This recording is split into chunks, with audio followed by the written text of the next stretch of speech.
Alors bonjour, est-ce que tu peux te présenter comme tu veux, librement? Du coup, je m'appelle Bénédicte, j'habite pas le 20e, je suis psychomotricienne ici au CAJ Ménilmontant et j'ai vécu quelques mois dans le 20e, mais c'est un quartier que j'aime beaucoup, alors j'essaierai d'en parler un petit peu.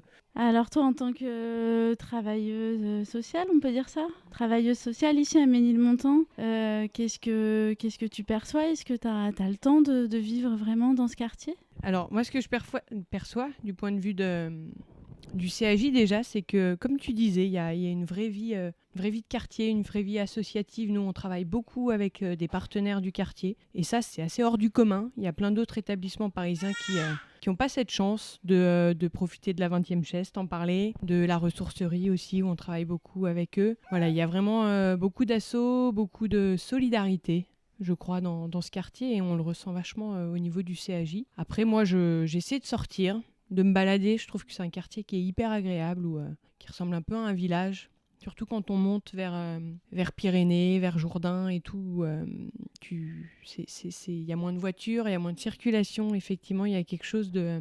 Hier encore, je me baladais, je montais chez une copine qui habite vers les Buttes-Chaumont et c'était hyper paisible. C'est un quartier, je trouve, qui est hyper paisible. Les gens ont l'air de prendre le temps, plus que dans bien d'autres quartiers parisiens, prendre le temps de discuter entre eux, de se dire un mot sympa, de se regarder, de se sourire. Voilà, et ça, je l'ai pas vu dans d'autres arrondissements que le 20e, et je trouve que il fait bon vivre, se balader, monter en haut de la montagne. Pour profiter de la vue, moi j'aime beaucoup la vue depuis le haut du parc de Belleville. Il y a d'ailleurs un petit café, un troquet le nom m'échappe. Rue des Envierges, voilà, un truc un peu à l'ancienne où le soir il y a des accordéonistes et on y chante du Edith Piaf et des vieilles chansons. Il y a un côté très intemporel qui est assez sympa dans ce lieu-là. Voilà, quoi d'autre? Est-ce que toi, tu as observé des changements depuis...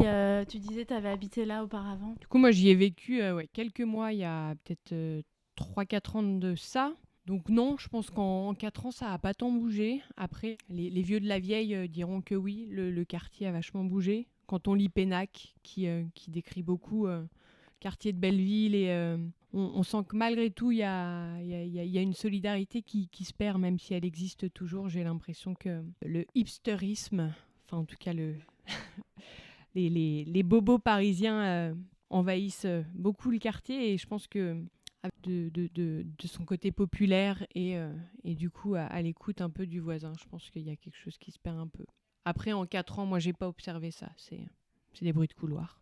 Alors, qu'est-ce que tu penses qu'on peut faire pour éviter ce côté-là, justement, de tendance, tu disais bobo, hipster. Est-ce que nous, à notre échelle, on peut faire des choses ou à l'échelle de la ville de Paris?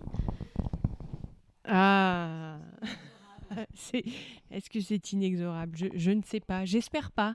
Je suis pas très positive et optimiste sur la vie, alors on va pas rentrer dans le débat de la politique, mais je pense que les habitants de ce quartier peuvent se battre pour préserver ce qui fait l'identité du 20e, et j'ai l'impression que les gens s'activent malgré tout pour ça. Je pense qu'il y a de l'espoir pour que les agents immobiliers n'investissent pas complètement tous les espaces et les locaux du 20e.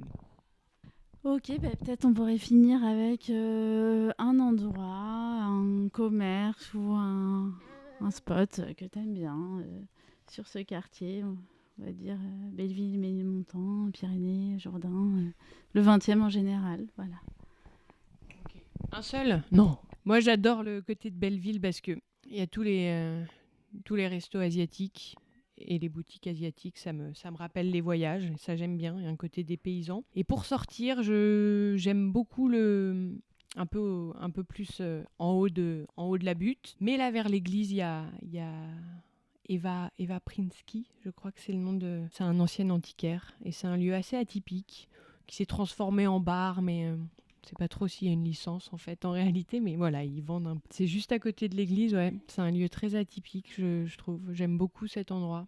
Il faut pousser la porte, hein, ça ressemble vraiment à un antiquaire, à un appartement. C'est fait de briques et de broc, et puis ils vendent du vin en cubi et de la bière en bouteille. Mais c'est très sympa. Voilà, les 2 petits spots. Eh ben merci pour ce partage d'expérience. On sent que tu vis dans le quartier, si, c'est bon.